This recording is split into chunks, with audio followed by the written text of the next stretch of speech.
Islam will be back on this Monday Islamism lessons. And today we're going to talk about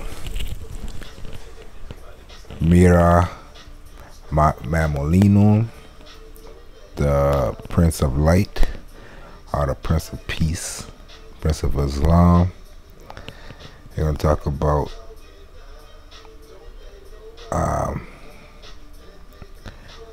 how Immanu became Mahamet El Conquistador, Mahamet the Conqueror, or in Latin, Mahamet Victor, Mahamet the Conqueror, by conquering, being the most praiseworthy conqueror.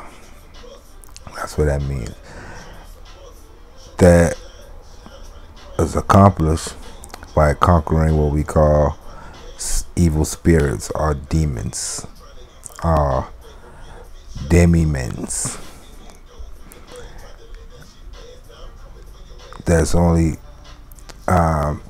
basically spirits, and we always bring everything to our modern times in our religion. We ain't gonna leave them spooky for you. We talking about spirits like envy, jealousy, hate, stuff like that. So we conquer those spirits within ourselves, and then you exalt it as a Mira Mamolino. So we're going to look at Isa. You're going to go through the Adept Chamber of the Moorish Science Temple of Illinois. We're making it our own, so we're in Illinois. And I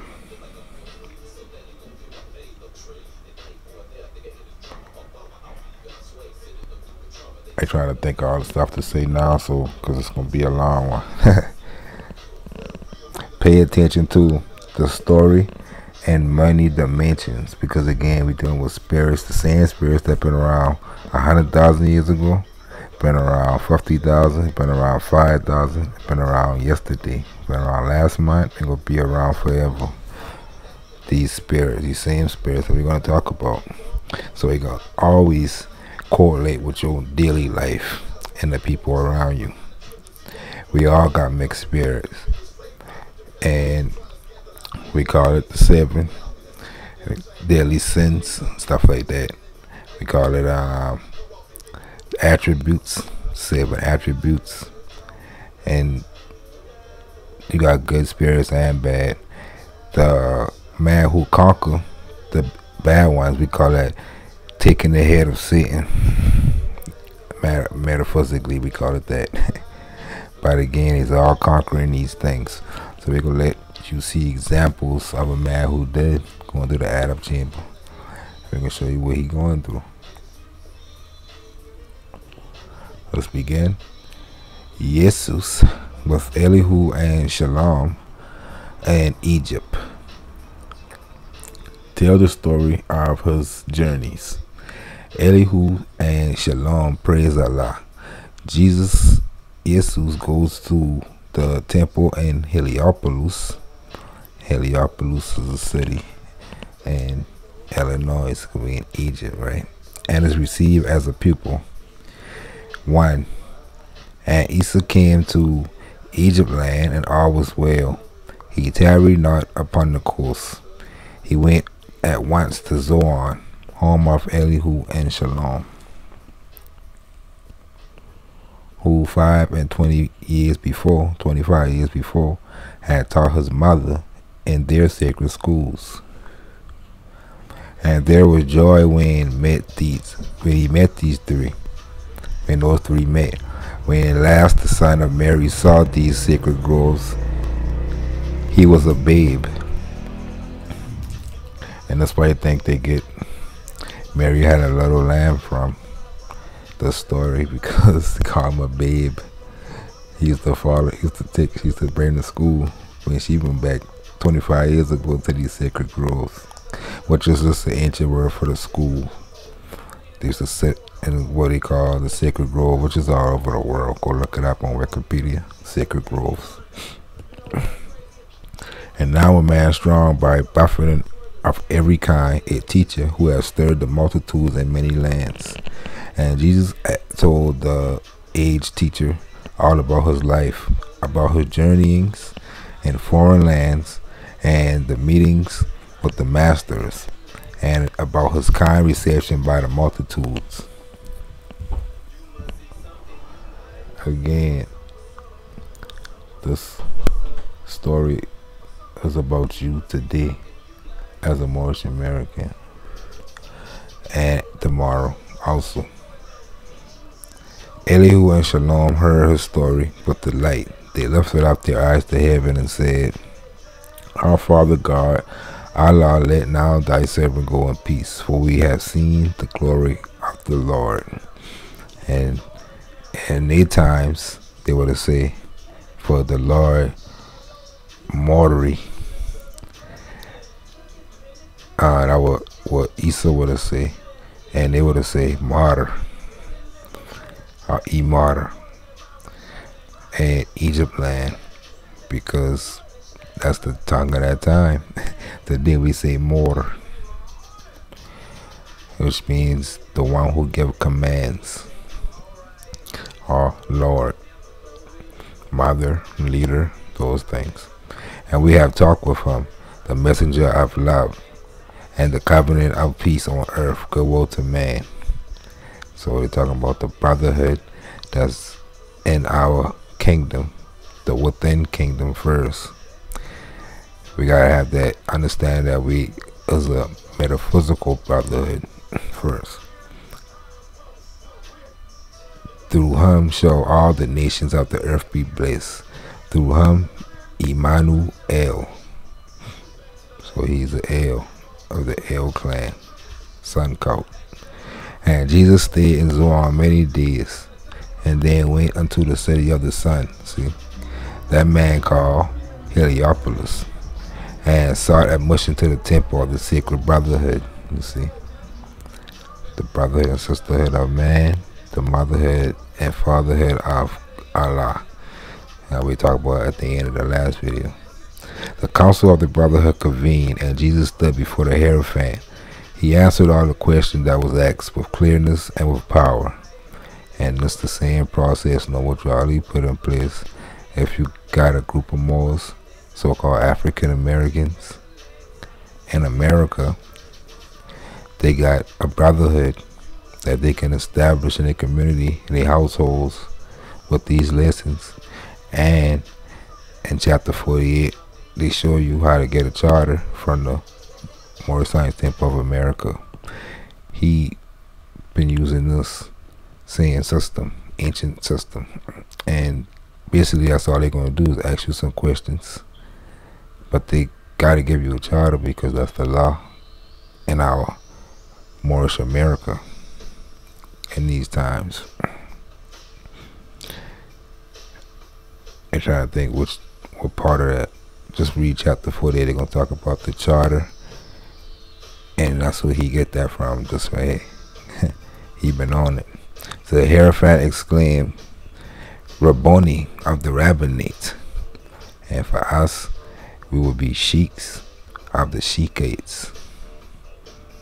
That's our government. We sheiks of the sheikates. Why come you here? Your wisdom is the wisdom of the gods. Why seek for freedoms in the halls, wisdom in the halls of men? And again, when I say things like that, we sheik of the sheikates, don't get spooked out and not like that. Don't let nobody play with you, because guess what? They all praise this dude right here named Jesus. They all worship him. You being him. So if they gonna try to tell you you ain't if you ain't know who you talking about, then they're a hypocrite, because they worship him. They worship you, and Moorish Americans. That's what they worship. They don't even know it. But why come you here? Your wisdom is the wisdom of the gods. Why seek for wisdom in the hearts of man? And that's a trick.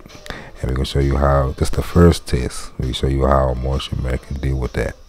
And in your life, you're gonna deal with these type of things all the time. These spirits, the sheiks and the high priests and his temple is about to test him in every way. And Jesus said, in every way of earth life I would walk, in every hard learning I would sit. The heights that any man has gained, these I would gain. So you see how complacency get in place when people start telling you how great you are, right? That's how you fight those spirits. That's a spirit of complacency. What any man has suffered, I would meet, that I may know the griefs, the disappointments, and the sore temptation of my brother man. See, he talking about the brotherhood of man, not no secret societies or no groups that he got to do stuff, rituals and stuff to join. He doing this in these schools because he want to learn about, he want to accomplish a thing. But we talking about so he may know the griefs and the disappointments and the sore temptation of his brother. That's some things we don't think about a lot when we engage with each other. Do you think about your brother's grief and disappointments and temptation and take on that in your heart? Think about that. So he said that I may know just how to succor those needs, how to help them. I pray you, brothers, let me go into your dismal crypts, and I will pass the hardest of your tests. The master said, take then the vow of the secret brotherhood. And Jesus took the vow of the secret brotherhood. So he ain't secret no more. Noble Charlie took the cover of all the secrets. And this what we doing right now. Say again, the master spoke. He said, the greatest heights are gained by those who reach the greatest depths, and you shall reach the greatest depths. The guide then led the way, and in the fountain Jesus bathed. And we had but clothed in proper garb. He stood again before the Hierophant, and when he had been garbed, he stood again in front of the Hierophant. So Jesus received the Hierophant, his mystic name, the number, passed the first brotherhood test, and received the first degree, sincerity. This is the first degree. So one, the master took down from the walls a scroll on which was written down the number and the name of every attribute and character. He said, the circle is the symbol of the perfect man. The 7 is the number of the perfect man. The logos is the perfect word, that which create, that which destroy, and that which saves. This Hebrew master is the logos of Allah. So he gave him a new name, which is a logo, circle 7. So that was he known as the circle 7 also.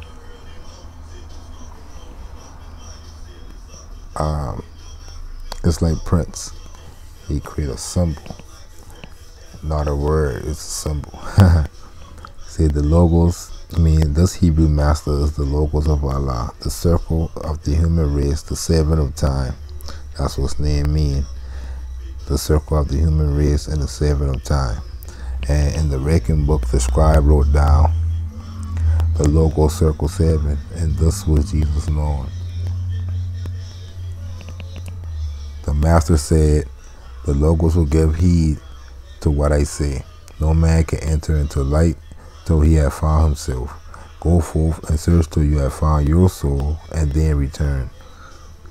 So, just like meditation, we contemplating these spirits within our soul and ourself. We contemplating these spirits, so we're going to talk about these spirits throughout this.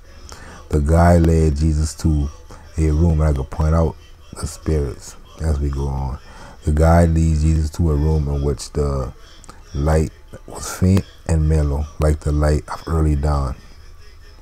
The chamber walls were marked with mystic signs, the hieroglyphs and sacred texts. And in this chamber, Jesus found himself alone, where he remained for many days.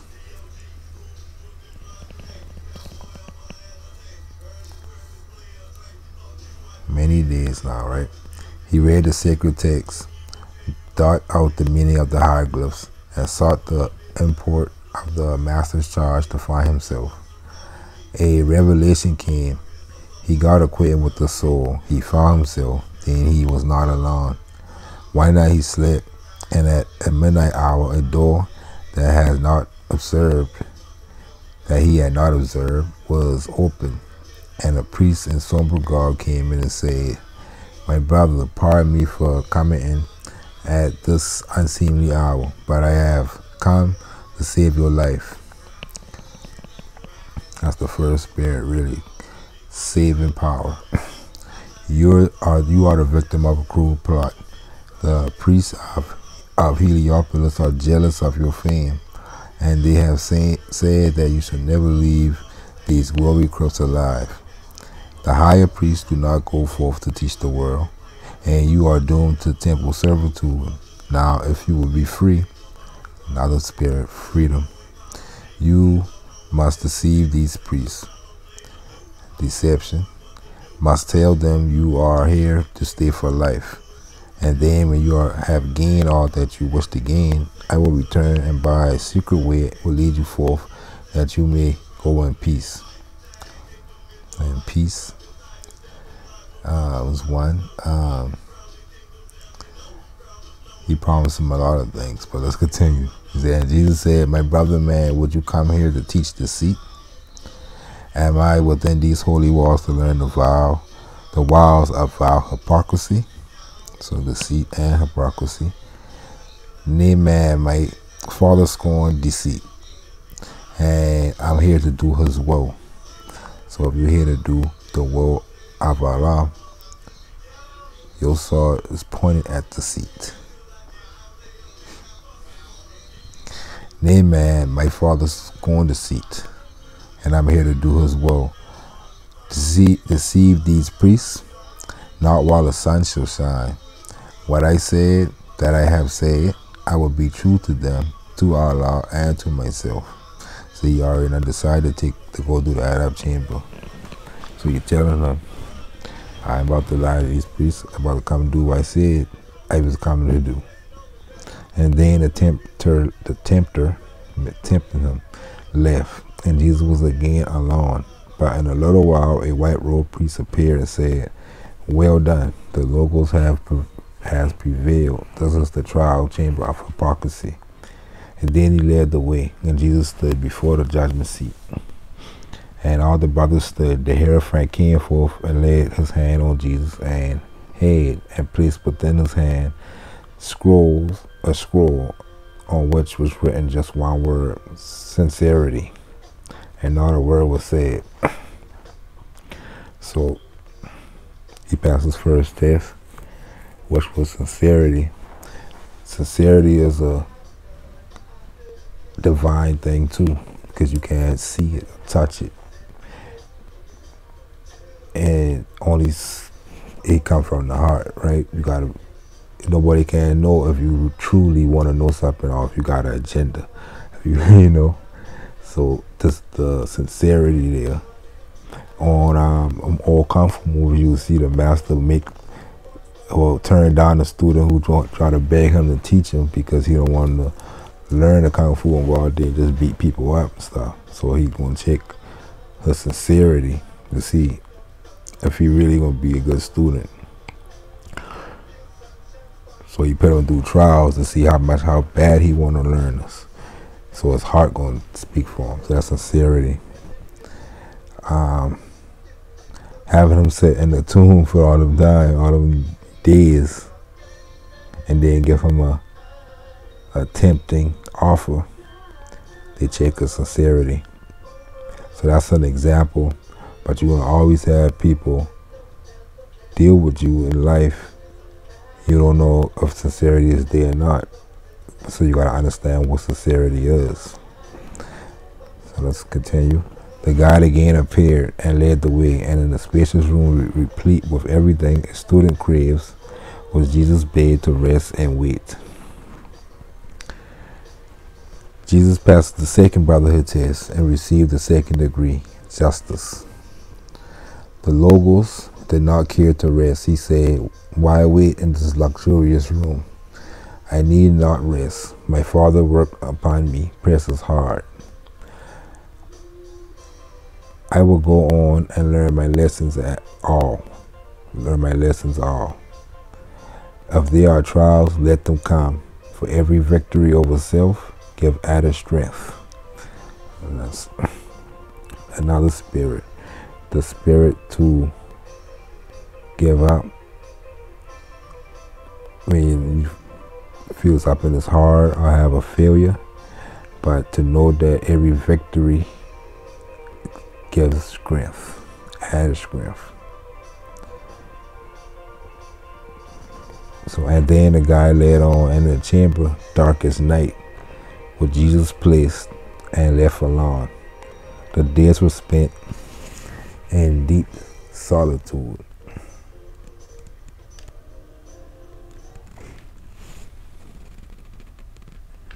So now they put him in a solid room with dark. You already know that's what they use in prisons as solitary confinement. They get these things straight from these Christian customs. Rome know what they're doing, I can tell you. Say, and Jesus slept, and in the dead of night a secret door was open, and in priest attire, 2 men came, each carrying in his hand a little flickering light. Approaching Jesus, one spoke out and said, "Young man, our hearts are grieved because of what you suffer in these fearful dens, and we have come as friends to bring you light and show the way to liberty. We once were like you, we're in these dens confined, and thought that through these weird, uncanny ways we can attain the blessedness and power. But in luckful, and these also spirits, blessedness and power. But in a luckful moment we were undeceived, and making use of all our strength, we broke our chains, and then we learned that all the service is corruption in disguise. These priests are criminals just hid away. They boast in sacrificial rites. They offer to their gods and burn them while alive, poor birds and beasts, yea, children, women, and men. And now they keep you here, and at a certain time may offer you in sacrifice. We pray you, brother, break your chains. Come, go with us, accept our freedom while you may." And Jesus said, "Your little tapers show the light you bring. Pray, who are you? The word of man are worth no more than the man himself." So he already dealing with a common thing, the word of man. So he don't know these men. So all the words these men saying could be true. That's why I like to say that a lot. Could be true or could not be true. It's just the word of man. A lot of these things might be true, but we can't take the word of man when it comes to certain things. So in this, he said a lot of things, say accept of freedom. They're automatically trying to give you freedom, which is one of the spirits that humans crave to have. He offered them freedom. He used fear. They may offer you in sacrifice. They may. He used a good bit of things over here. They broke their chains, showing you that he been trying to, and he put themselves in his shoes. We too, once like you. You know, people talk like that. Yeah, I've been in that. So he continues, he said, "These temples' walls are strong and high. How you gain entrance in this place?" The man replied, "Beneath these walls are many hidden ways, and we who have been priests spent months and years within these dens know all of them." "Then you are traitors," Jesus said. And before we go on, you already can probably tell why he said that. People always do that too. They'll tell you something in secret or hidden, but then they'll tell you the secret. So it ain't secret no more, right?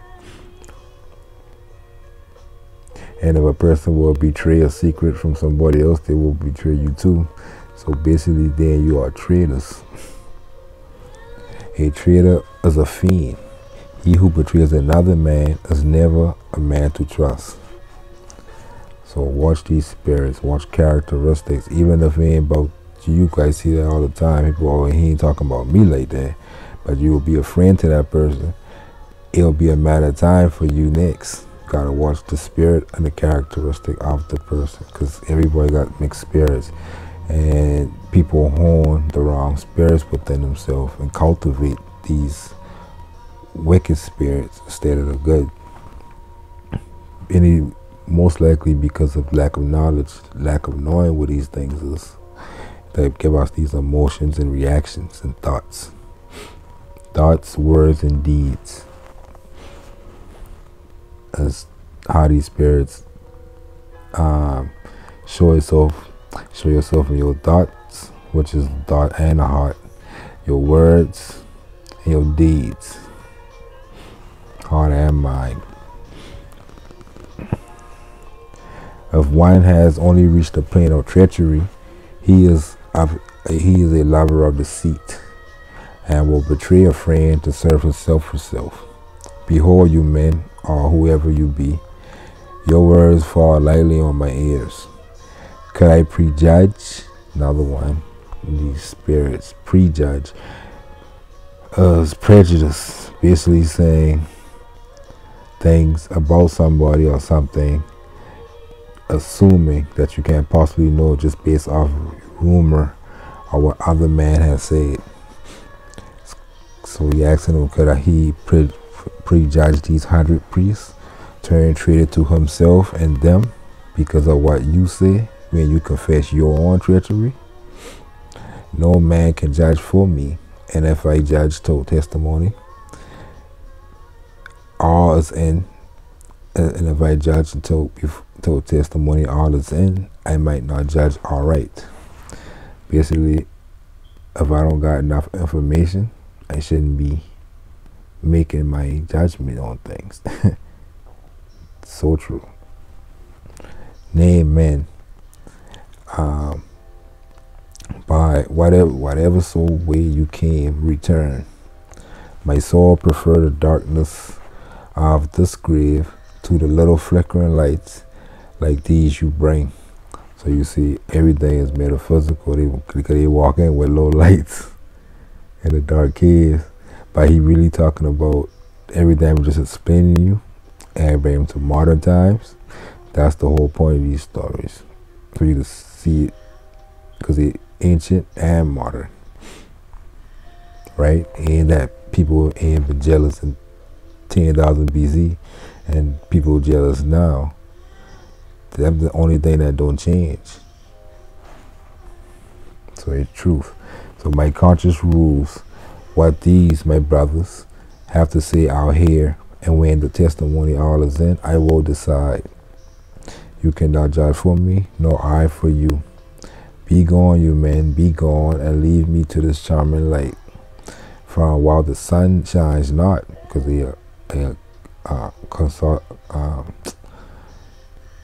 solitary confinement, no light, it's great darkness. So that right there, they put them through a situation where many men will take that offer. He get to see light. That light probably looks so beautiful to him, being in solitary confinement that long. That little flickering lamp, a man would hug that lamp and want to keep that lamp in that situation. So they put him through those temptation situations. We'll see how you gonna react, right? But in life, even in the small examples that we given, you ain't even in that much pressure, and you still half a man to fight these demons within ourselves, even when we ain't getting pressure that hard. Like, we ain't even getting tortured, and we giving up information about our brother man to the room and all that was it. So you say, be gone, you man. You say, you say, within my soul there is a light surpassing that of sun or moon.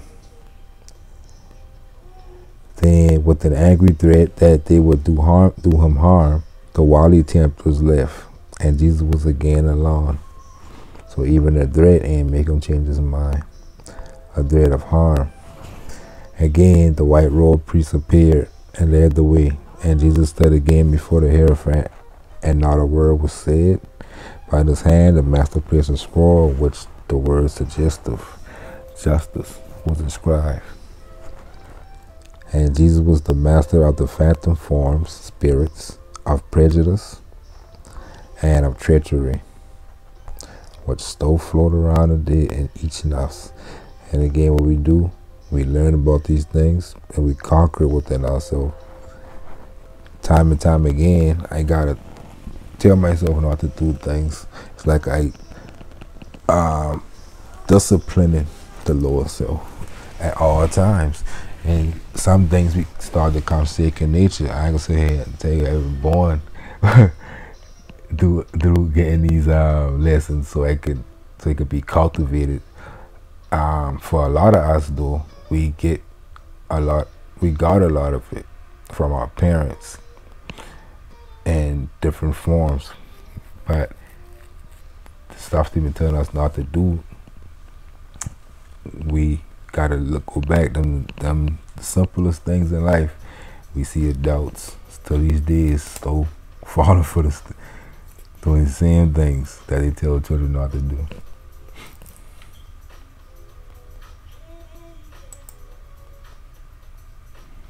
While knowing these things right here and cultivating yourself to conquer it,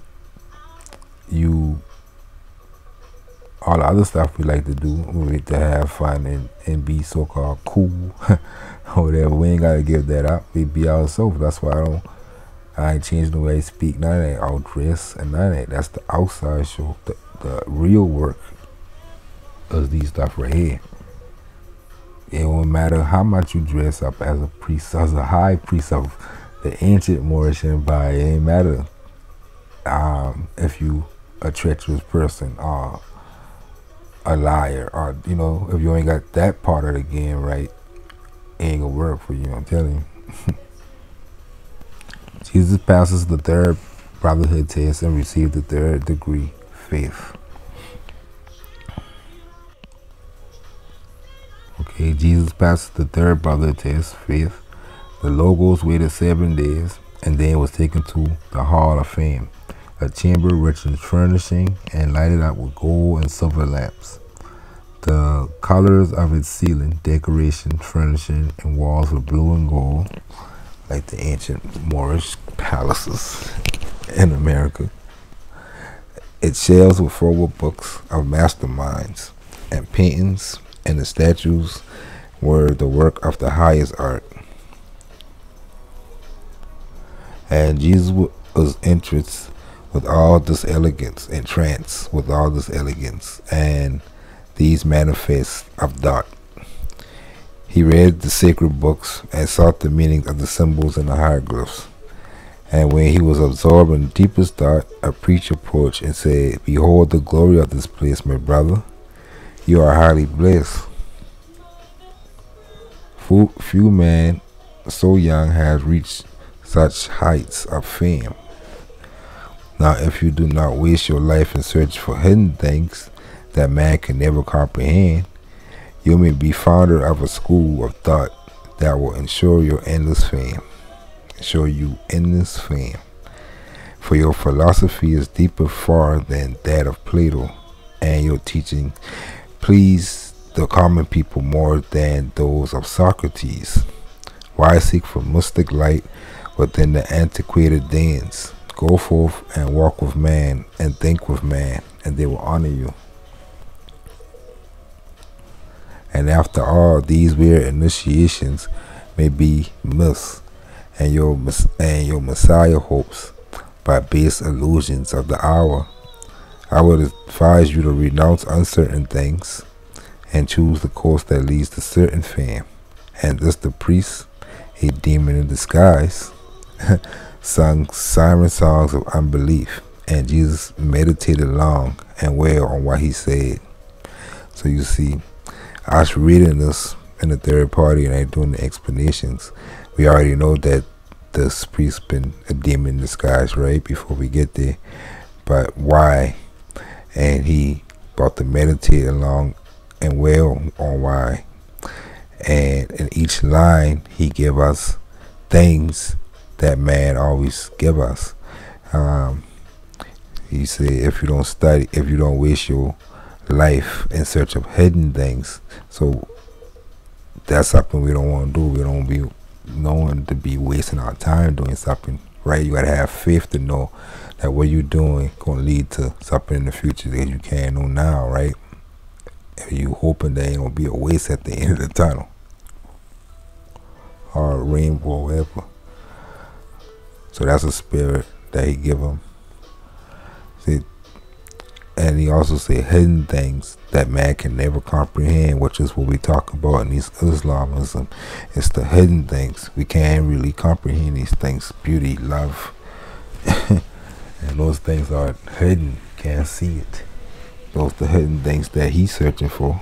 And that what Moorish American, that's what we search for, the knowledge of ourselves. He said, you may be a founder of a school of thought that will ensure you endless fame. So he tried to give him that. Again, promise of fame. That's another thing that get us a lot too. Say, for your philosophy is deeper than Plato, and your teaching is please common people more than Socrates. And that's right, they stroking his ego. Tell how great he is, how better he is than these other men. What else he say? He called it weird initiation that may be myths. So again, that's that uncertainty into a thing. And we see this a lot dealing with politics. That's when people say things like, we're the Democrats and Republicans. So that means they don't want to just play in the game. They want to just say F it all and not play. But they don't understand by not playing, you just gonna get played in that situation. But man, we'll get into that. We get into that in another series. And your Messiah hopes. So again, stroking his egos as a base illusion of the hour.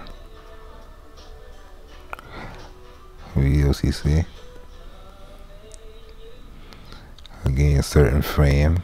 Try to tell you gonna have certain fame. So he based off unbelief. He already come in with a belief that what he doing is what he need to do and the right thing.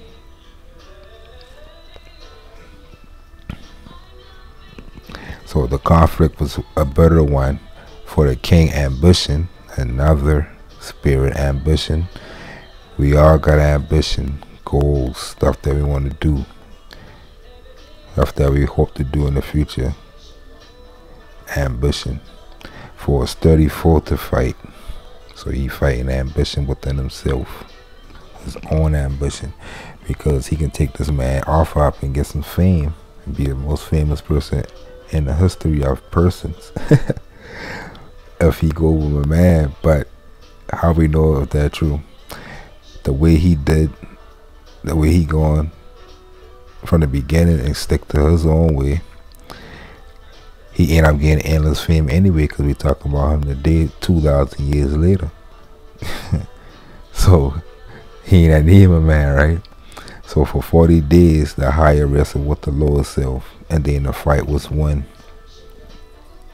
So for 40 days they let him contemplate on that offer.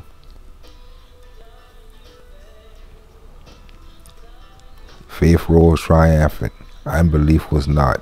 Ambition covered up his face and fled away. And Jesus said, so you see, talk about these spirits in manifest form, covered up his face and fled away, turned into a person. Ambition. The wealth, the honor, and the fame of earth are but the bubbles of an hour. When this short span of earthly life has all been measured out, man's bursting bubbles will be buried with his bones. So these are the things that your child I know. Nobody would be able to buy them and make them pay them to humiliate themselves and stuff like that. You know how that is when they be saying our entertainers be doing rituals and stuff like that for fame and stuff. You ain't gotta worry about your child getting slaughtered by Satan. 'Cause that's all that is. His own Satan within him caused that. He couldn't fight against that, right? When the short span of earthly life has been measured out, man's bursting bowels will be buried with his bones. So those type of things that he sell his soul for ain't gonna be everlasting. It's gonna be buried. Yeah, what man does for selfish self will make no markings on the credit side of life. The good that man for other, the good that man for other man should do, becomes a ladder strong on which the soul may climb to wealth. So his way, the way of our ancient forefathers, the more science temple of America. We know wealth us. So we don't need the wrong. We could be able to rebut their version or not have to deal with it. And not let it captivate us.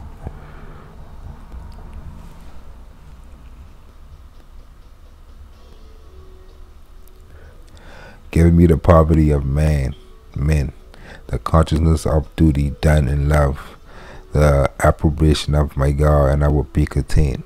Because if a man got $1 million and a man got 1 million people that love him, shit, the man with the 1 million people that love him will be richer and even material wealth than the man with the $1 million, because he forever got donations and help from not even 1 million of those people who love him, just 100,000 of them donating and give him more than that $1 million. So you picking the door, 1 million people that love you are $1 million right now in once. The people who pick the $1 million don't get it. And that's basically what he said right there. Give him the poverty of men, the consciousness of duty done in love. So, and then he lifted his eyes to heaven and said, my Father God Almighty, I thank thee for this hour. I ask not for the glory of myself. I fain will be a keeper of thy temple gates and serve my brother man. Again, which Jesus called to stand before the Hierophant. Again, no word was said, but in his hand the master placed a scroll on which was written faith. And Jesus bowed his head in humble thanks, then went his way. Jesus passed the 4th brotherhood test and received the 4th degree, philanthropy. When other certain days had passed, the guide led Jesus to the hall of mirth, a hall most richly furnished and replete with everything a carnal heart could wish. The choicest viands of the most delicious wines were on the boards, and maids in gay attire served all with grace and cheerfulness. And men and women richly clad were there, and they were wild in joy. They sipped from every cup of mirth. And Jesus watched the happy throng in silence for a time. So that's you sitting in the club, most Americans, you in the club watching. And then a man in garb of sage came up and said, most happy is the man who, like the bee, can gather the sweet of every flower. The wise man is the one who seeks for pleasure and can find it everywhere. At best, man's span of life on earth is short, and then he dies and goes he knows not where. Then let us drink and eat and dance and sing and get the joys of life, for death come on apace. It is by foolishness to spend a life for other man. Behold, all die and lie together in the grave, where none can know and none can show forth gratitude. But Jesus answered not. Upon the tinseled guests and all their rounds of mirth, he gazed in silent thought. So he in the club, but he meditating like a monk. And then among the guests he saw a man whose clothes were coarse, who showed in face and hands the line of toil and want. The giddy throng found pleasure in abusing him. They jostled him against the wall and laughed at his discomfiture. And we see this all the time, people being bullied. And then a poor, frail woman came who carried in her face and formed the marks of her sin and shame. And without mercy, she was spit upon and jeered and driven from the hall. And then a little child with timid ways and hungry mien, came in and asked for just a morsel of their food. But she was driven out. But when she was driven out uncared for, unloved, and still the merry dance went on. And when the pleasure-seek urged that Jesus join them in their mirth, he said, "How could I seek for pleasure for myself while others are in want? How can you think that while the child cried for bread, while those in haunts of sin," and basically he's saying even those who we call bad people, even if we prejudging them, these titles and stuff that we put on people, these stigmas, and even if he true, he talking about those people who's in haunts of sin, call out for sympathy and love, that I can fulfill myself to full with the good things of life. I tell you, nay, we are all kin, each one a part of the great human heart. I cannot see myself apart from that poor man that you so scorn and crowded to the wall, nor from the one in female garb who came. He said in female garb. So he talking about her light within. The body is just a female garb. The men got a male garb, which is your flesh and bones and stuff. But he talking about the inner person, and that's what a good way for more we can practice this by. We always see people all the time. We already know the spirit because we were raised in it. A lot of us that we just like, I can't stand that nigga right there. When you get to that person, that's the person where you gotta look at and see the brother within and change your thought towards him. He the one who you gotta practice on, not the one who you don't got that visceral unthink thoughts of. And again, even if you don't say it, if you think it, that's the time for you to practice this. You see it. Nor from the female one with the female garb who came up with the haunts of vice to ask for sympathy and love, who was by you so ruthlessly pushed back into her den of sin, so they sent her back to the streets. Nor from the little child that you drove from the mist to suffer in the cold, bleak winds of night. I tell you, man, what you have done to these my kindred, you have done to me. You have insulted me in your own home. I cannot stay. I will go forth and find that child, that woman, and that man, and give them help until my lifeblood all has embedded away. I call it pleasure when I help the helpless, feed the hungry, clothe the naked, heal the sick, and speak good words of cheer to those unloved, discouraged, and depressed. So the same thing that make the people in the club smile so big, he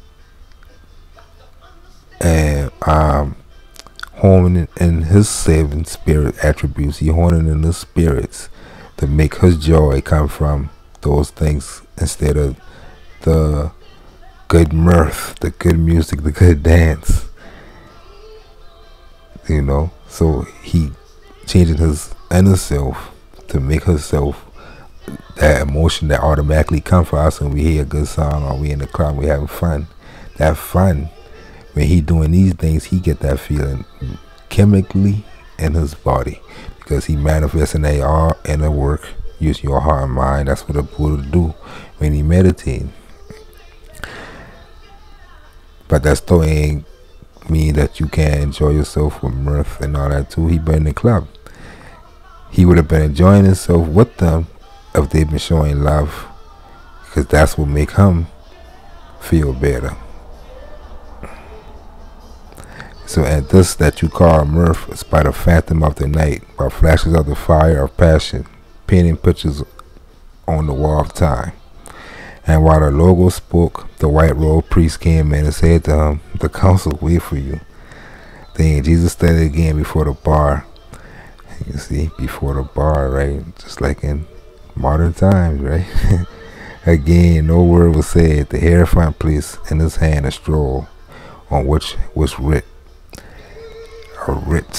right? Everything here was law, right? In English law. The philanthropy. And Jesus was the victor over self itself. So you see, he becoming Mahamet Victor, Mahamet the Conqueror, the most praiseworthy conqueror. The most praiseworthy conqueror is the one who will conquer self. So, hold on. And we back again. late night moon coat. So let's get back to this true religion, true and real.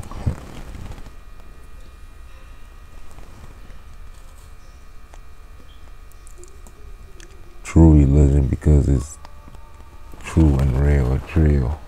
It's in our daily life. It's all around us, and they give us these certain emotional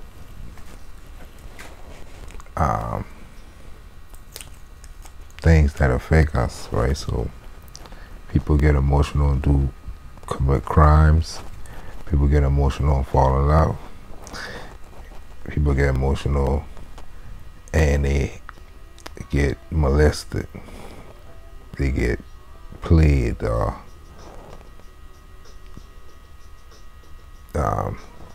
become a victim of all kind of different things, scams. You know, so let's continue. Jesus spent 40 days in the temple groves, passed the 5th brother test, and received the 5th degree, heroism. And in the next chapter of nobility and Islamism, how it tie into one another, we're going to look into the movie Coming to America. And in that, he showed a bunch of these things, showing that princess got these lessons. And in order for him to play, for he got to play the part right, Hollywood make sure he get trained right. So they give him these lessons in some form or another. And here was the part where he been in the store and he decided to subdue the robber. And a lot of us will probably say, well, shit, I ain't about to get shot. I ain't about to get my head blown off. And that's because that person, he ain't got this light in them. They ain't walking in this light. They got the light in them, but they ain't cultivated. So they ain't walking in it. And they don't got heroism. Because the first thing he thought was how he can help save the people. Being a hero.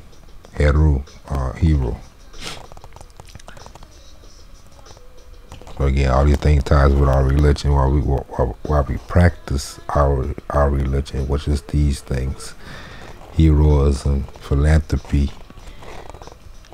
We practice these things because we practice in our religion, right? So the sacred grove temple groves were rich in statues, mountains, and shrines, where Jesus loved to walk and meditate. And after he had conquered self, he talked with nature in these groves for 40 days. And again, when he say meditate, what he doing is he contemplating. Thus, or he trying to achieve peace by clearing your thoughts. That's another good meditation. Clear your thoughts of all worries or everything, and just try to be comfortable. So, but the meditation that we do, we'll be walking, sitting up any time of day, just go contemplating our thoughts. And this is what we contemplate, these type of spirits, and we'll go on. And after he had conquered self, he talked with nature in these groves for 40 days. And then the guides took chains and bound him hand and foot, and then cast him into a den of hungry beasts, of unclean birds and creeping things. The den was dark as night, the wild beasts howled, and the birds and fury screamed, the reptile hissed. And Jesus said, who was in that did bind me thus? Who was it that bind me thus? Why did I meekly sit to be bound down with chains? I tell you, none has power to bind human soul of what the fetters made. And in his might he rose, and what he thought were chains were worthless cords that parted at his touch. And then he laughed and said, the chains that bind man to the carcasses of earth and forge and fancy sharp are made of air and wielded in illusion's fire. So basically that lesson tells us that a lot of things that we think is chains weighing us down is merely stuff in our head. That's why I say a lot of assumptions create fear. We assume this gonna happen, or this ain't gonna happen, or we gonna fail. So we don't try things. That's that lesson. So if a man will stand erect and use the power of woe, the chains will fall like worthless rags. For woe and faith are stronger than the shortest chains that man has ever made. And Jesus stood erect among the hungry beasts and birds and said, what is this darkness that envelopes me? 'Tis but the absence of the light. And what is light? 'Tis but the breath of Allah vibrating in the rhythm of rapid thought. And then he said, let there be light. And with a mighty woe, he stirred the ethers up, and their vibrations reached the plane of light, and there was light. And this lesson is showing us that woe and faith is the power we need to understand. We use it all the time. Everybody using woe and faith on things that we don't think about. And that's called subconscious. Your subconscious doing that thing. You don't think about it. So if you're getting things like heroism and justice and love and peace and stuff like that in your subconscious, where you will no longer gotta force yourself to live that practice, that religion, you live in it, then that's when you see the magic. See, the darkness of the day of night became the brightness of a newborn day. And then he looked to the beasts, the birds, and the creeping things, and which is he's showing you all the things around you that you fear. That's all that means. They were not. So they disappear. And Jesus said, of what are souls afraid? Fear is the chariot in which man rides to death. And when he finds himself within the chamber of the dead, he learns that he was being deceived. The chariot was a myth, and death a fancy child. So I just want to explain that. By a Christian preacher, he said things like God fearing. I fear nothing but God, but these just sayings that people ain't really getting that, because they fearing a whole lot of things for I can see, and illusions of things too. The same people who confess to be getting their lessons from them, they must be in clicking some kind of one. But then they can't get this true religion. But someday all man's lesson will be learned, and from the den of unclean beasts and birds and creeping things he will arise to walk in light. And Jesus saw a ladder made of gold on which he climbed, and at the top of the white robe priests awaited him. Again he stood before the council bar. Again no word was said. Again the Hierophant reached forth his hand to bless. He placed in Jesus' hand another scroll, and on that one was written heroism. So that's us as Moorish Americans in these times, when we go to court and we don't got no lawyer, nobody speaking for us, and we going in there and we speaking for ourselves. That's heroism, because a lot of things that illusions made us as a nation. Most Americans in North America, 2022 Christian era. For people who listen to us in the future, we as a people, we look at those type of things as something to fear. But not us, because we got these lessons. We know we ain't assuming we're gonna go in there, and as long as you your heart right, and if you're innocent, ain't nothing to fear. Nothing to fear before the council bar. And again, that's like the episode. I mean, on the movie Coming to America, he had to be fearless to even take that chance. Oh man, Simi. He looked at Simi like, "Oh, you get him. I got him right here." Because his whole life he had lessons in martial arts and different sciences. We talk about that in the Nobility video, the different things that Prince learned. So he had martial arts, so why not use his heat to save the people and not harm the people and not harm the assailant. So let's continue. The locals have encountered fear, and all his phantom hosts. Another spirit, fear. And in the conflict, he achieved the victory. So we're in the 6th degree, love divine. In all the lands there is no place more grandly furnished than the beauty parlors of the temple of the sun. Hold on. Okay, we're back. Love divine. The 6th test. In all the land there is no place more grandly furnished than the beauty parlors of the temple of the sun.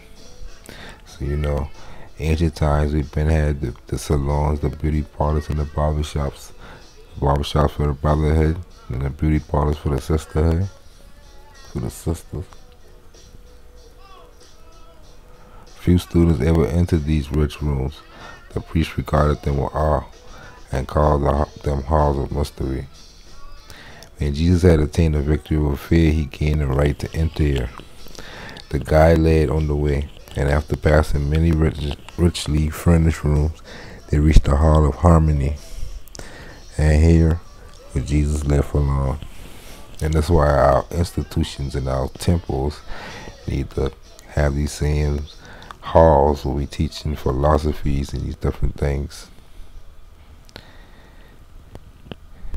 It ain't gotta be like a whole Adept Chamber, but the Hall of Math, the Hall of Numbers, and they dealing with all things numbers, Hall of Letters and Writings. And we can make our children be gifted in math. I mean in math. Because they all gifted. They just need the guidance, they need good cultivation and learning.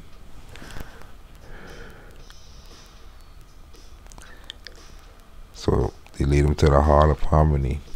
And here was Jesus left alone. Among the instruments of music was a harpsichord. And Jesus sat in thought, moved, inspecting it, when quietly a maiden of entrancing beauty came into the hall. She did not seem to notice Jesus as he sat and mused, so busy with his thought.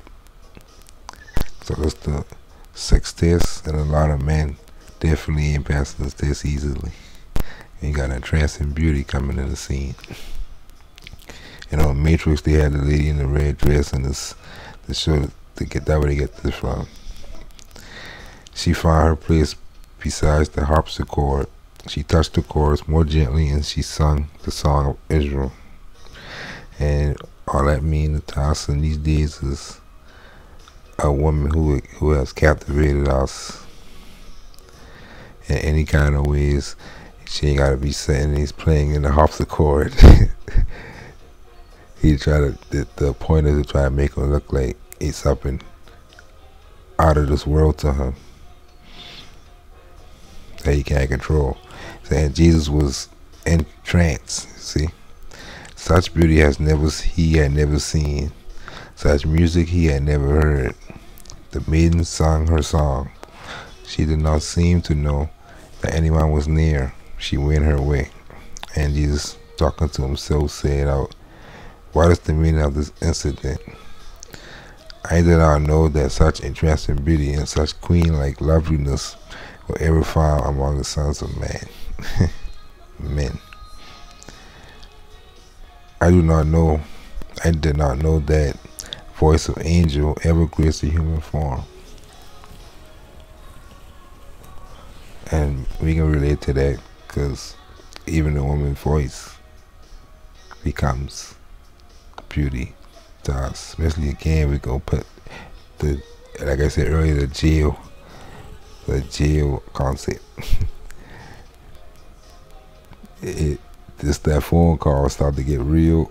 You can be calling her like crazy, but when you outside that thing, you ain't want to call her. Like you get in jail now, you want to call her all the time just to hear her voice, because they take it from you in prison life, right? And then you see the man from the other side. If they got the woman jail on one side, they can see them at certain points between cages. That could be the best time of the day to go see the woman walk past for 2 minutes.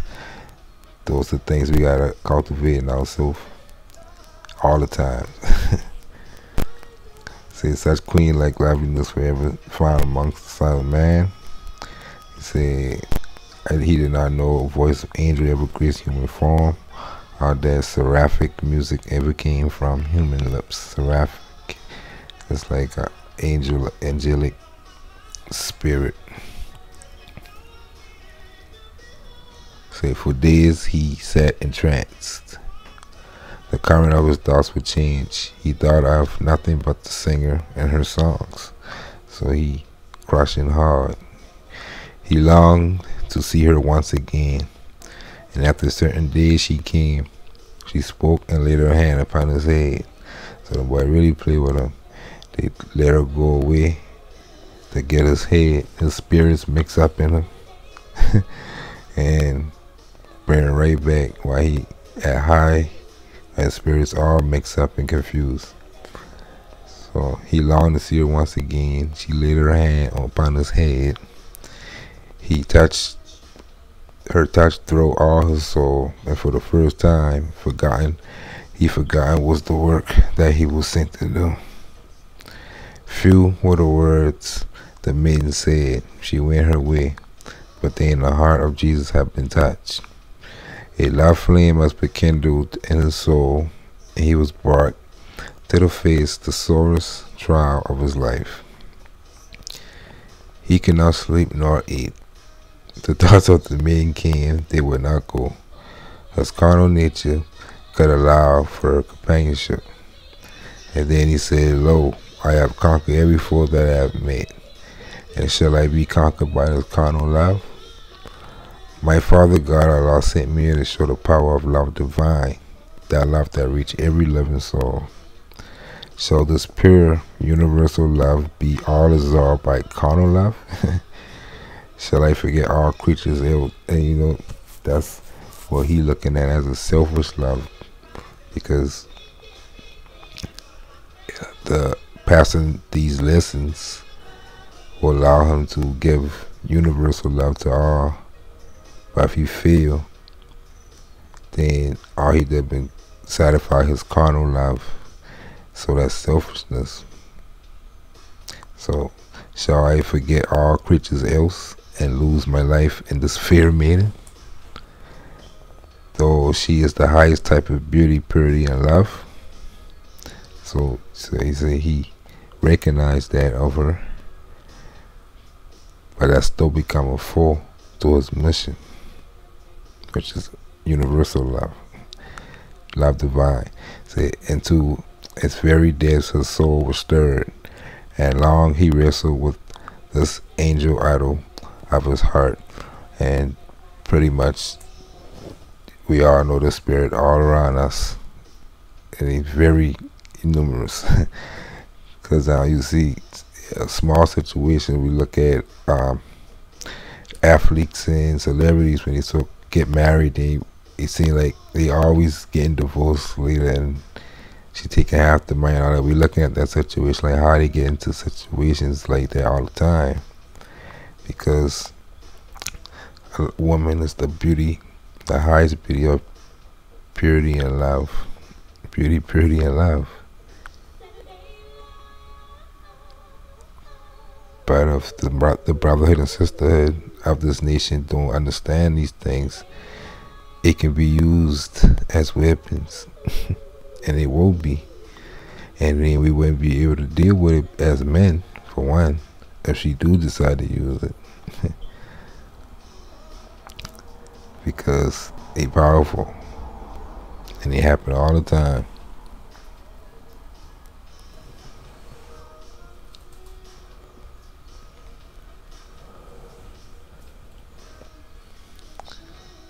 This carnal love causes a lot of destruction,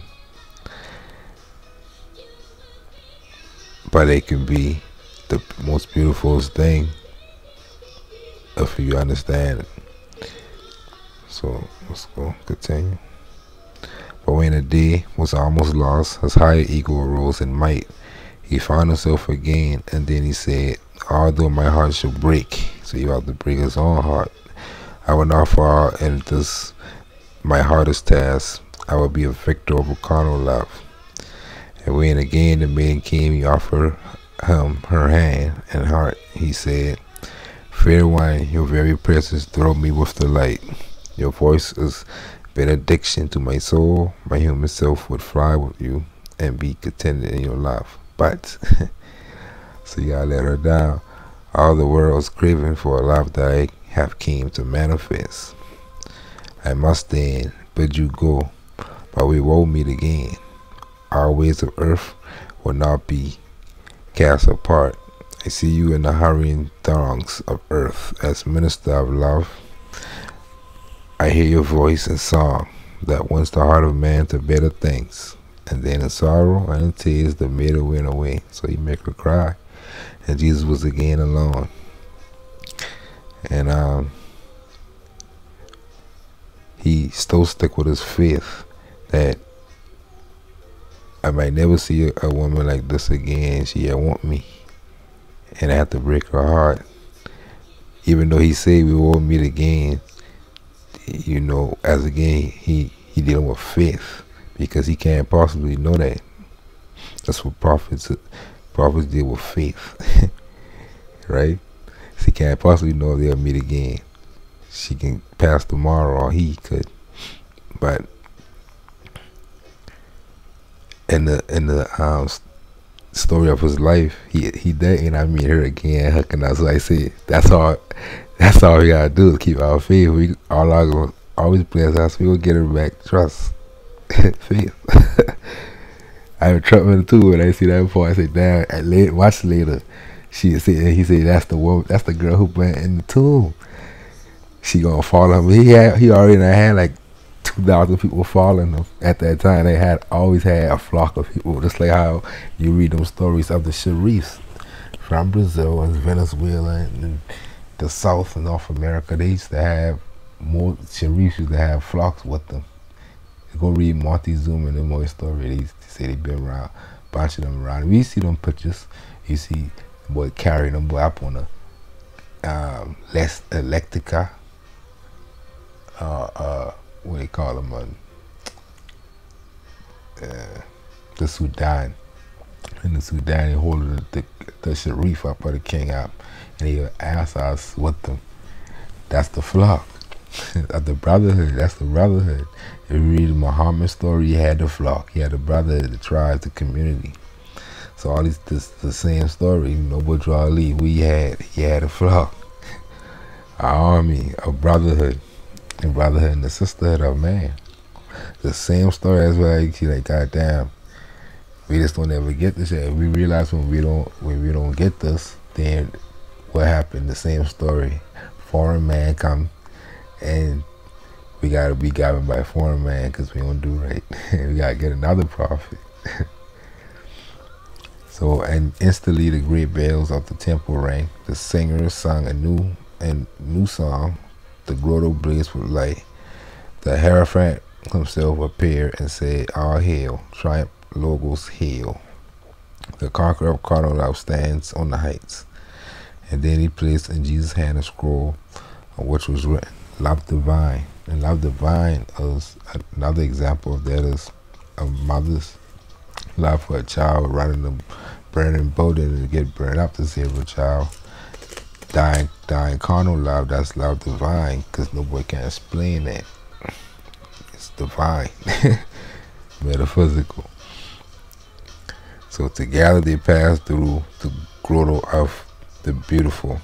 So he conquered love divine. He didn't even have to be a woman who had a baby. That's a way that she can gain love divine. That's why we say she is the manifestation of love. We can reach the mother God through our heart and the father God through our mind, because she got that love divine that we gotta meditate for years just to get that thing. He get that thing in the divine, in the chamber. Together they passed through the grotto of the beautiful, and the banquet hall, a feast was served, and Jesus was the honored guest. So he's still going to the club and have a good time, you see. But he worked with his heart and mind. So that day, he couldn't stand what he was seeing among his people. So let's continue. Jesus became a private pupil of the Hierophant and taught the mystery of Egypt. And passing the seventh test, the circle 7, he worked in the chamber of the dead. The senior course of study now was opened up, and Jesus entered and became a pupil of the Hierophant. He learned the secret of the mystic law of Egypt land and the mysteries of life and the death and the worlds beyond the circle of the sun. And he been learning astrology and stuff like that. He been learning biology, astrology, these things, not in spooky sciences. When he found all the studies of the senior course, he went into the chamber of the dead that he might learn the ancient method of preserving the decay the bodies of the dead, and here he wrought. And that's why a lot of us got mortuaries in our community. A lot of us own mortuaries. I know we got one in our family.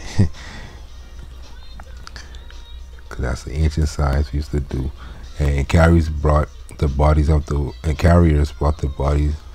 widow's only son to be a balm. The weeping mother followed close. Her grief was great.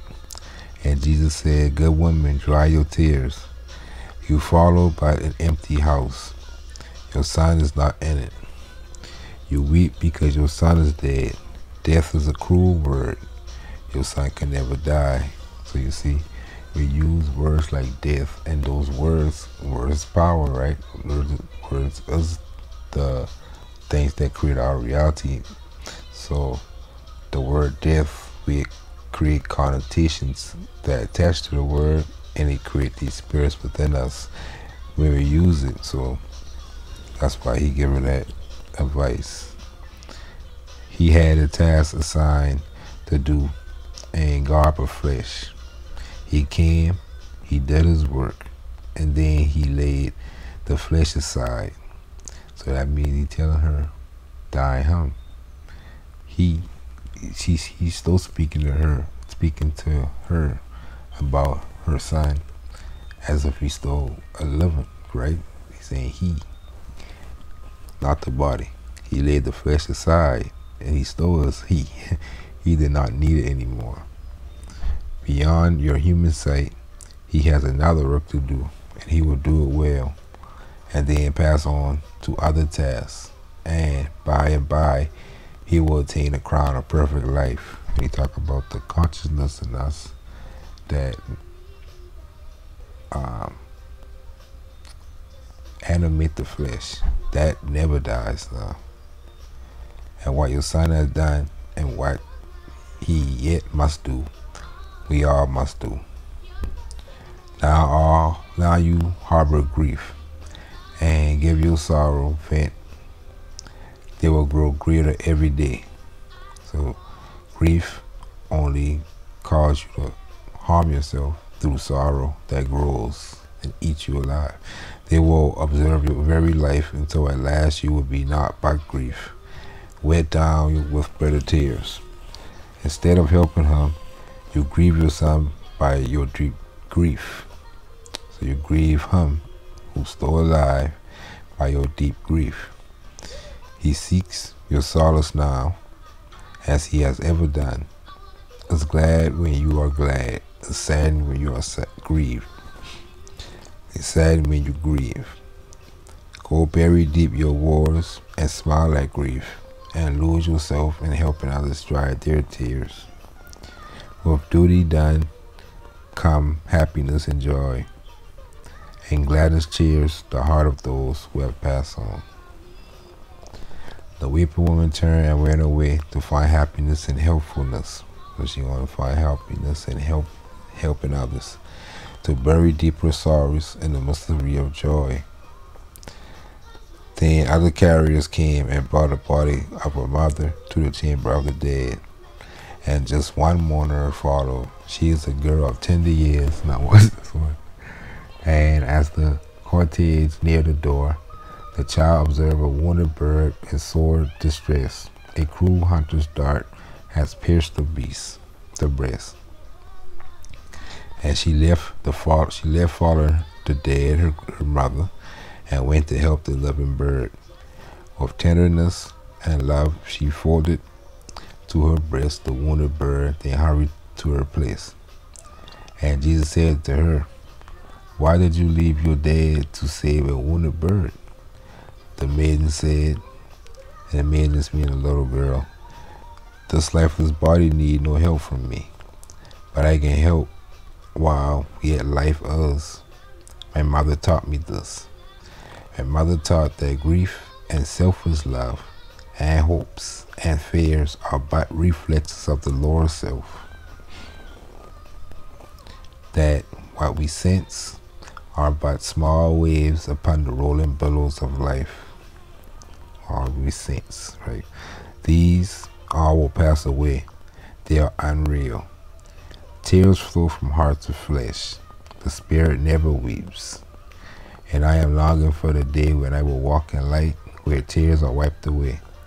My mother taught that all emotions are the sprays that rise from human loves and hopes and fears.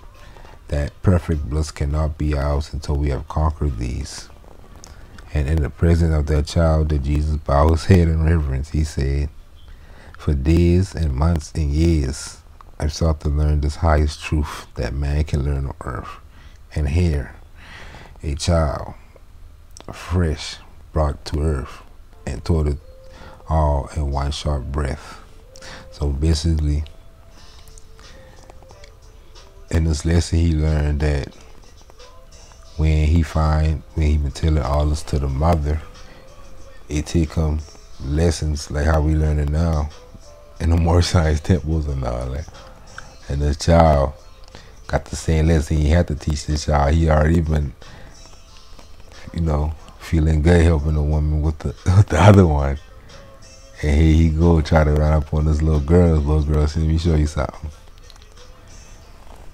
So now he know that he will teach him that Allah speak through everything that we can sense. Even though children ain't matter if the person is a rich man or a poor man. You will never know. Say no wonder David said, he said, "Here a child fresh brought to earth has told it all in one sharp breath, and the children fresh brought to earth, they still got knowledge that's in their heart that they ain't gotta worry about the other spirits that captivate you later as you get older."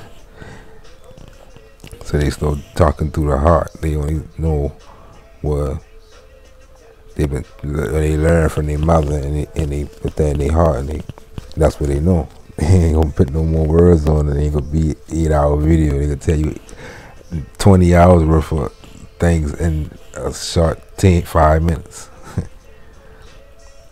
See, no wonder David say, "O Lord, our Lord, how excellent is thy name in all the earth.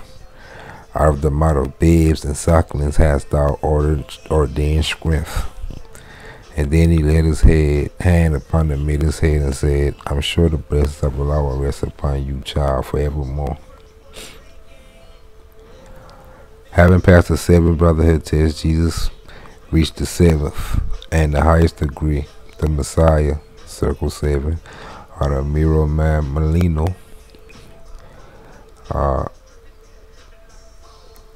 the holy mans that came after him. Of his bloodline, Moorish Americans definitely be plenty of these marabouts. He left the temple a conqueror, so he became Mahamet the Conqueror. So the work of the Jesus in the chamber of the dead was done, and in the temple purple room he stood before the Hierophant, and he was clothed in purple robes. You see, born in the purple, and he had to get that myrrh mix from Costa Rica. That's where that thing come from. They lying us. Anyway, all the brothers stood. The Hierophant arose and said, "This is the royal day for all the hosts in Israel. In honor of their chosen son, we celebrate the great Passover." And then he said to Jesus, "Brother man, most excellent of men, in all the temple's tests you have went out. 6 times before the bar of right you have been judged. 6 times you have received the highest honor man can give. And now you stand," so you see, the most praiseworthy. "And now you stand prepared to take the last degree. Upon the brow I place this diadem. In the great lodge of the heavens and the earth you are the Messiah. This is your Passover right, and you are a neophyte no more, but now a mastermind.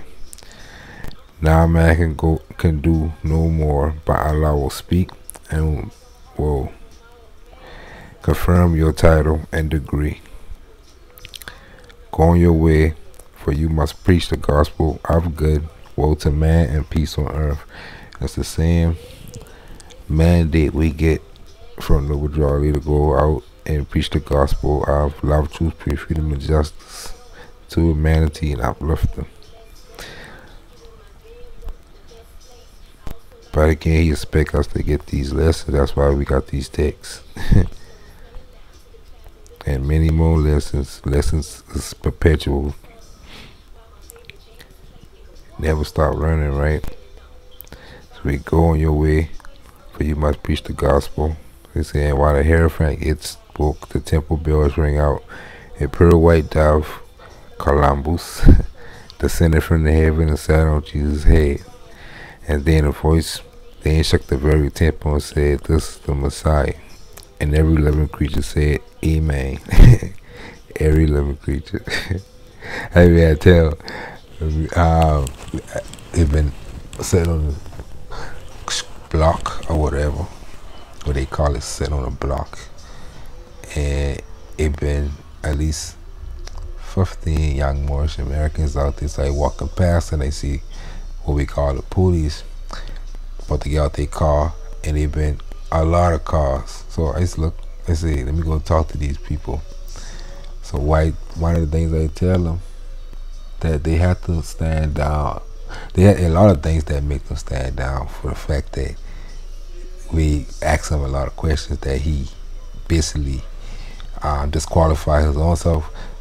At the end of the day, this man claiming he gonna want interest. Every day we tell him interesting, he gonna look it up and learn some more and have a nice day. So that's why all the thing happened. But the thing that we tell him, man, because he been asking us whose street corner this is, he had the right to come search their pockets and check for IDs and stuff like that, because the state or the city on the street corner. That's what he been telling me, trying to explain to me. So I say, but these brothers right here been on the street corner with the squirrels and the birds and stuff 1,000 years ago.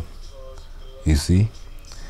So we ain't looking at it like he looking at it, like that's the state corner, not like that. No, we just here on earth, brother. You come into mind people business of another nation. I was trying to explain to this man, like, you don't see Moors coming to you wherever you live at and your people of your nation and seeing Johnny standing on the corner, jumping out our car and ready to ask some questions because that ain't our business.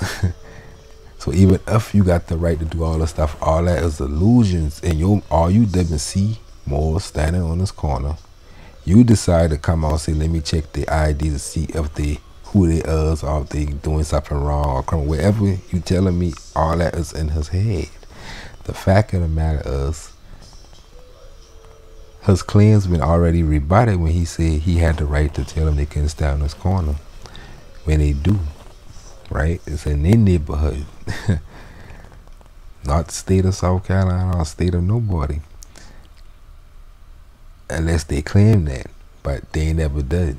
Because they know better. They already got their circle 7 game up in that little particular corner. So they're like, oh man, where you at? He didn't even know he at. So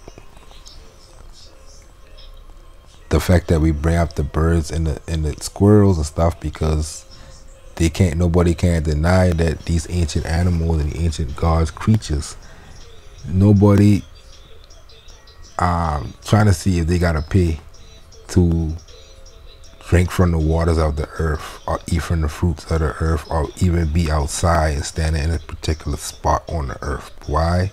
Because a natural law, the law of God, that they got the right to do these things. The animals, so you damn sure ain't about to come and try to act like the humans doing. Alright, Moors? You don't got no rights that you don't enforce, and you sleep on your rights, you don't got it. So we tell them you can go ask the squirrels that we've been here. The squirrels will tell you we've been here with them for 500 years, because he was trying to say he had to go before him, before the state of South Carolina was established. We had to tell him we've been here before the state been established. So that means that can't be, they got a right to be here. It ain't like they been on somebody's step or property. They been standing on the public street, what we call the public street. And I'll be damned if I can't walk outside right now, no matter what time of night, what kind of day on earth. Here all these people. And then we let them get away with so much. If they let them get away with that, they'll do it again.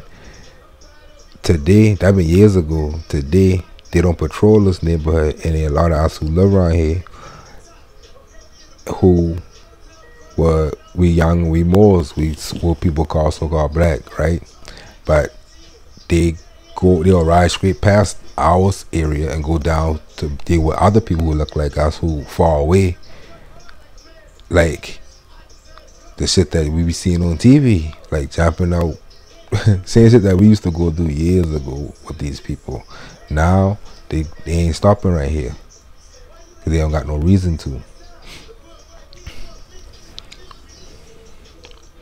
Like simple stuff like that we gotta get back to. It just communications in our own mind. We think white people real. We think dumb shit like that.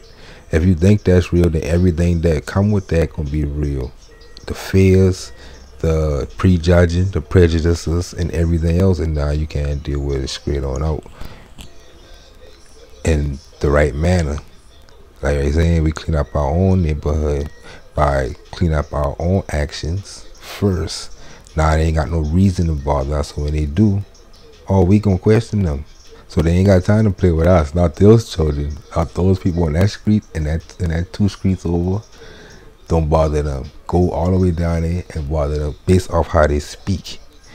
We speak different. We speak with the intelligence, so they ain't gonna bother us.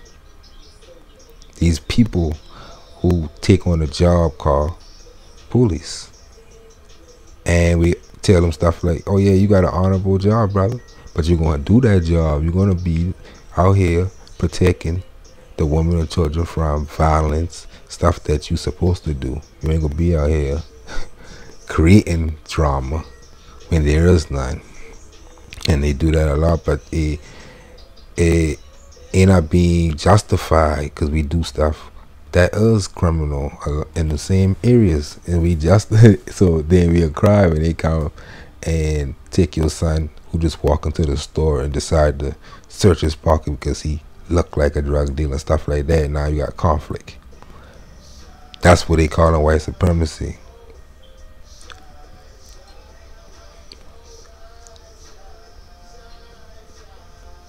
But we don't deal with that no more. And they say that on video, South Carolina already know about us. And we got a viral video on YouTube floating around. If you look at the comments, it going back and forth. But they don't know the whole, they don't see the whole video, they only see one video, but they see a lot of little scuffling and fighting in front of my grandma's house, in front of the same spot I talking about that happened in the other incident. But you see a lot of people in the comment section talking about white supremacy. They say, oh, you're bothering them and all that. So they basically been on my little cousin them side, but a bunch of them out there and a bunch of police that come out there. I ain't been out there that day, but I see the video too, just like an outsider looking at it. I say, damn, when this happened? And the shit going viral on Facebook. You probably not seeing it. You probably can still find that shit for around your shit. But you can see all you can hear, if you listen closely, you can hear that Circle 7 coming out from my little cousin and boy. They aiming on something. Y'all always messing with us. Y'all white supremacy. Y'all racist. Y'all, you ain't really hear that. You can hear them. You can hear my aunts especially in the background saying, where y'all from? Where y'all nationality is? Talking to the police. You hear my aunts, uncle, you hear woman, man, woman, and children out there because we a real family. We ain't done with that dumb shit. But these people see our national stigma and they believe all us the same. So when they come and deal with certain ones of us, they might find something totally different than the illusions of the world. And that's what they did. And if you listen to that video, you see that's a little different situation right there. It's just like my man with the truck who put the flag out the truck. Is like he did something different to the boy.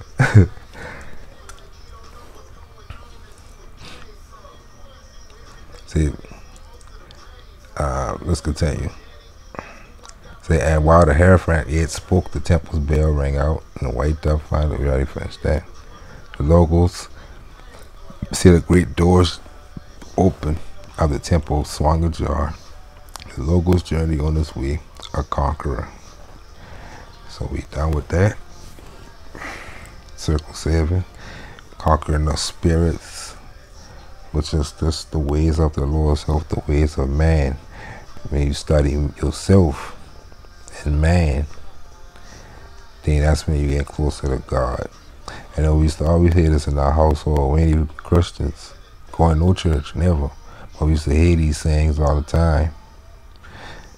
Like, God is in the heart, stuff like that. Cause we used to ask our mama, why we don't go to church? Because we see it on TV, probably see classmates talk about it. And now what she would say, God is in the heart, man, I'm betrayal, for real. And stuff like that. See, you can't find no God, no Bowden, that's a Bowden. So I used to hear that stuff like that, I was little. So I still ain't began to explain what that means. I still began captivated by other ideologies of man, about God, this word we hear our whole life, and different explanations of what that is.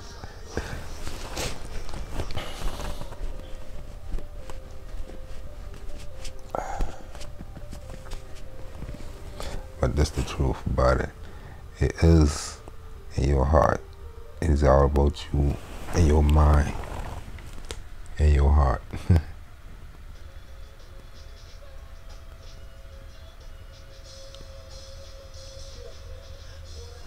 And the power of God is manifested when you understand the oneness, and I'll help with the selflessness. That's which is a carnal nature of man. To get theirs, right? Gotta get mine. Instead of what's good for everybody. That's why a judge, number one thing to make a good judge, he get to that Supreme Court level, if he can always think of what's best for both parties, what's best for everybody. That's how I'm gonna judge this case. So that's a good judge if you think about both parties, because they arguing. So he care about, he got a personal endeavor of who he like, who he don't like between the two, who right or wrong, and none of that. I'm gonna show y'all how to share. I'm gonna show y'all how to love, since y'all can't apparently, because y'all in here fussing in front of me. So let me show y'all how to solve y'all problems, since y'all can't solve it yourself. That's how an honorable judge is supposed to be. And again, if you know that, then an innocent man, if you innocent, ain't no judge, ain't no crooked judge would be able to do nothing to you, because you'll be able to see straight through his heart and deal with him. You'll be the one sitting on the thing dealing with this man. But if he honorable, he gonna see you, and you will be walking out there, and then he will give you his card, say come to the country club and eat dinner with him sometime. So the end right there, Moon Day lessons. And I know it going long, because I will come back to this. We have other Moon Day lessons. It will always be something different, so I gotta get as much out as possible and go off to the future. So peace, Islam.